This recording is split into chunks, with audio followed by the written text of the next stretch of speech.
శాసనసభ్యులు ఏ విధంగా మన సమస్యలపైన పోరాడతారు, ఏ విధంగా ప్రభుత్వం నుంచి మనకి మేలు జరుగుతున్న విషయాలపైన ఎదురు చూశారు తప్ప ఈ 5 సంవత్సరాల్లో జరిగిన శాసనసభ సమావేశాలు ఖచ్చితంగా మన గౌరవాన్ని తగ్గించాయి. తెలుగు ప్రజలు అనేక ప్రాంతాల్లో నివసిస్తున్న వాళ్ళు కూడా ఎంతో బాధతోటి, ఆవేదనతోటి ఎందుకు మన విలువలు ఈ విధంగా తగ్గిపోయినాయి, ఎందుకు మన సభని మనం మర్యాదపూర్వకంగా సాంప్రదాయాలు నిలబెట్టుకుంటూ మన శాసనసభలో ఉన్న రూల్స్ని, ప్రొసీజర్స్ని ఫాలో కాకుండా ఇంత దారుణంగా ఎందుకు మీరు నిర్వర్తిస్తున్నారు అనేది ప్రతి ఒక్కరి ప్రశ్న. ఈరోజు మనకి ఇంత అద్భుతమైన తీర్పు ప్రజలు ఇచ్చారంటే అది కూడా ఒక కారణం. అది మనం గుర్తుపెట్టుకోవాలి. అందుకే నేను మిమ్మల్ని మనస్ఫూర్తిగా కోరేది, ఒక సువర్ణ అవకాశంగా మీరు భావించండి.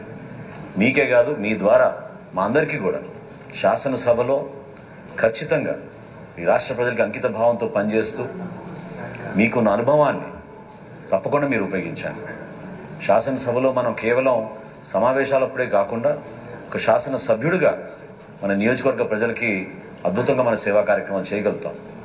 మన శాసనసభలో ఉన్న కమిటీస్ని మీరు మరొకసారి పటిష్టంగా దాన్ని ముందుకు తీసుకెళ్ళండి. డిబేట్స్ని మీరు ఎంకరేజ్ చేయండి.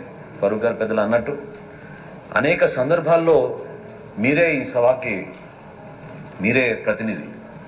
సో బయట జరుగుతున్న కార్యక్రమాల్లో కూడా మీరు దయచేసి ఈ సభ యొక్క హుందాతనాన్ని, మర్యాదని పెంచే విధంగా ప్రభుత్వ శాఖల్లో ఉన్న ప్రతి అధికారి కూడా ఈ సభకి ఆ విధంగా గౌరవంగా రెస్పాన్సిబిలిటీ తీసుకునే విధంగా చేయాల్సిన బాధ్యత కూడా సభాపతి గారి స్థానానికి కలుగుతుంది.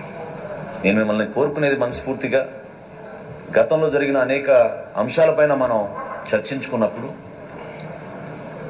ఇక్కడున్న సెక్రటేరియట్ని కూడా మీరు మరొకసారి ఖచ్చితంగా రీవిజిట్ చేసి చెక్ చేసుకోవాలి. ఎందుకంటే ఒక పర్టికులర్ సమావేశం నేను చూసినప్పుడు నేనే ఆశ్చర్యపోయాను. టీవీలో చట్టాన్ని సవరిస్తున్నప్పుడు కనీసం సభ అనుమతి తీసుకోకుండా చట్టాన్ని సవరించేశారు.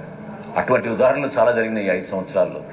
దయచేసి మీరు వీటన్నింటి కూడా గమనించి మీరు కొత్త నాయకత్వాన్ని ఎంకరేజ్ చేయండి.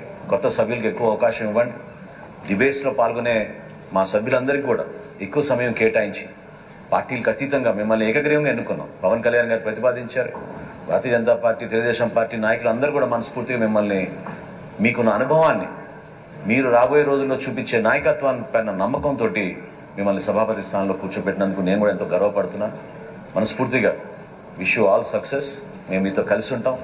తెలుగు భాష వాడకం పైన కూడా దయచేసి మీరు దృష్టి సారించి తెలుగు భాషని ప్రతి సందర్భంలో కూడా మనం ఉపయోగించుకునే విధంగా శాసనసభలో చర్చల్లో కూడా ఆ విధంగా మీరు ఎంకరేజ్ చేసే విధంగా మీరు మనస్ఫూర్తిగా సహకరిస్తారని, రాబోయే రోజుల్లో మేము ఎప్పుడు కూడా మీకు అండగా నిలబడతాం. అన్ని విధాలుగా మన సభ గౌరవాన్ని